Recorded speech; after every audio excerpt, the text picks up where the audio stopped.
Kozhikode Kalluthan കടവിലെ ഫ്ളാറ്റിന്റെ ceiling വീണ്ടും തകർന്നു വീണു. ഇന്ന് ഉച്ചയ്ക്കായിരുന്നു സംഭവം. 7ാം നിലയിലെ ഫ്ളാറ്റിന്റെ സീലിംഗ് ആണ് വീണത്. ഫ്ളാറ്റിൽ ആളില്ലാത്തതിനാൽ അപകടം ഒഴിവായി.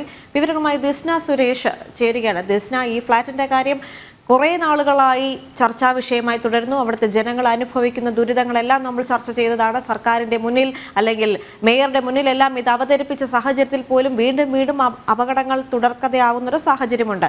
ഈ ഒരു സാഹചര്യത്തിൽ പോലും അധികൃതർ യാതൊരു നടപടിയും സ്വീകരിക്കുന്നില്ല എന്ന് തന്നെയാണോ?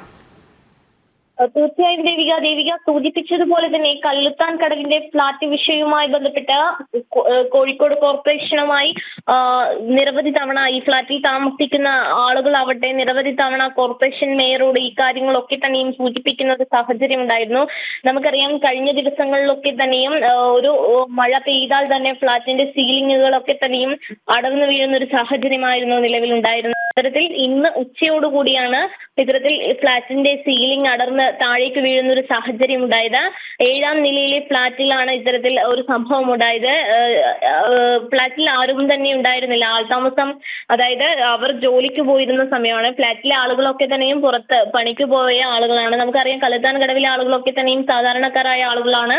കോർപ്പറേഷൻ നിർമ്മിച്ചു നൽകിയ ഫ്ളാറ്റാണ്. അത്തരത്തിൽ ജോലിക്ക് പോയ സമയത്ത് ആണ് ഇത്തരത്തിൽ ഫ്ളാറ്റിന്റെ സീലിംഗ് അടർന്നു വീണത്. ജോലി കഴിഞ്ഞ് തിരിച്ചെത്തിയ ആളുകളാണ് ഇത് ശ്രദ്ധയിൽപ്പെട്ടത്. തുടർന്ന് ഇവർ അധികാരികളെയൊക്കെ തന്നെയും വിവരം അറിയിക്കുന്ന ഒരു സാഹചര്യം ഉണ്ടായിരുന്നു. കഴിഞ്ഞ ദിവസം തന്നെയൊക്കെ സമാന രീതിയിൽ ഇത്തരത്തിൽ ഫ്ളാറ്റിന്റെ സീലിംഗുകൾ അടർന്നു വീഴുന്ന ഒരു സാഹചര്യം ഉണ്ടായിരുന്നു. തുടർന്ന് അധികൃതർക്കൊക്കെ തന്നെയും പരാതി നൽകിയിരുന്നു.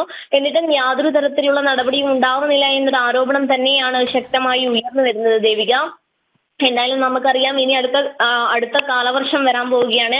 ഈ കാലവർഷക്കെടുതിയെ എങ്ങനെ അതിജീവിക്കും എന്നതാണ് ഈ ഫ്ളാറ്റിലെ അന്തേവാസികളൊക്കെ തന്നെയും ചോദിക്കുന്നത്. തങ്ങൾക്ക് ഇവിടുന്ന് പോകണം എന്ന് തന്നെയാണ് ആഗ്രഹം. പക്ഷേ നിവൃത്തിയില്ലാത്തത് കൊണ്ടാണ് വീണ്ടും ഇവിടെ തന്നെ തുടരുന്നത് എന്നൊരു കാര്യമാണ് ഈ ഫ്ളാറ്റിലെ അന്തേവാസികളൊക്കെ സൂചിപ്പിക്കുന്നത്. എങ്ങനെയാണ് വിശ്വസിച്ച് രാത്രിയിൽ ഒരന്തി പോലും കിടന്നുറങ്ങാൻ ഈ ഫ്ളാറ്റിനുള്ളിൽ കഴിയില്ല എന്നൊരു കാര്യവും ഈ കല്ലുത്താൻ കടവിലെ ഫ്ളാറ്റിലെ അന്തേവാസികൾ നമ്മളോട് പറഞ്ഞിരുന്നു. ഇത്തരത്തിൽ വലിയൊരു രീതിയിലുള്ള പ്രതിഷേധം തന്നെയാണ് കല്ലുത്താൻ കടവ് നിവാസികൾ അല്ലെങ്കിൽ കല്ലുത്താൻ കടവിലെ അന്തേവാസികൾ കോഴിക്കോട് കോർപ്പറേഷൻ അധികാരികൾക്കെതിരെ ഉയർത്തുന്നത് ദേവിക.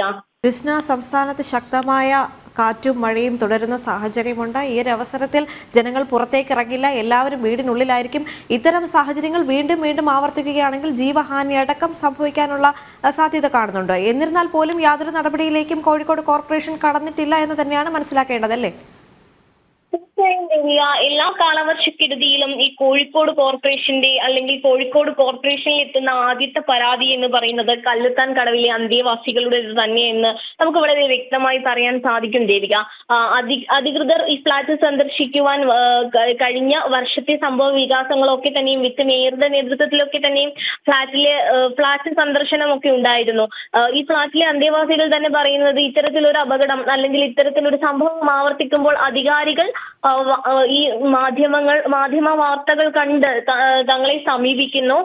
എന്നിട്ട് ഈ സീലിംഗിൽ ചെറിയ എന്തെങ്കിലും മിനുക്കുപണികൾ ചെയ്ത് അവർ മടങ്ങി പോകുന്ന ഒരു സാഹചര്യമാണ് ഉണ്ടാവുന്നത് എന്ന് തന്നെയാണ് ഈ അന്തേവാസികൾ ഉൾപ്പെടെയുള്ള ആളുകൾ പറയുന്നത്. ദേവിക സൂചിപ്പിച്ചതുപോലെ തന്നെ വരും കാലവർഷക്കെടുതിയെ എങ്ങനെ അല്ലെങ്കിൽ ഈ വരും കാലവർഷത്തെ എങ്ങനെ അതിജീവിക്കും എന്നത് തന്നെയാണ് ഈ ആളുകളുടെ ഇടയിൽ നിന്ന് ഉയരുന്ന വലിയൊരു ചോദ്യം. എങ്ങനെയാണ് സുരക്ഷിതമായി തങ്ങളുടെ മക്കളെ അല്ലെങ്കിൽ പ്രായമായവരെ ഒക്കെ തന്നെയും ഈ വീടുകളിൽ നിർത്തിയിട്ട് താങ്കൾ എങ്ങനെയാണ് ജോലിക്ക് പോവുക എന്നൊരു ചോദ്യം തന്നെയാണ് ഇവിടുത്തെ നിവാസികൾ ഉയർത്തുന്ന വലിയൊരു ചോദ്യം എന്ന് പറയുന്നത്. പലതവണ ഇവർ പറഞ്ഞിരുന്ന കോർപ്പറേഷൻ അധികാരികളോടൊക്കെ തന്നെയും പറഞ്ഞിരുന്ന ഒരു കാര്യം, തങ്ങൾക്ക് താമസിക്കാൻ അനുയോജ്യമായ മറ്റൊരു സ്ഥലം അല്ലെങ്കിൽ മറ്റൊരു ഇടം പകരമായി കണ്ടെത്തി തരണം എന്നൊരു ആവശ്യം ഇവർ നിരവധി തവണ ഉന്നയിച്ചിരുന്നു. തങ്ങൾക്ക് ഫ്ളാറ്റോ മറ്റ് സൗകര്യങ്ങളോ ഒന്നും തന്നെ വേണ്ട, അന്തി ഉറങ്ങാൻ അല്ലെങ്കിൽ ഭയം കൂടാതെ ഈ സീലിങ്ങുകൾ പൊളിഞ്ഞു വീഴാതെ ഭയം കൂടാതെ അന്തി ഉറങ്ങാനുള്ള ഒരു സ്ഥലം തങ്ങൾക്ക് ഉണ്ടാക്കി തന്നാൽ മതി എന്നൊരു കാര്യമാണ് കോഴിക്കോട് കോർപ്പറേഷൻ മേയറോടക്കം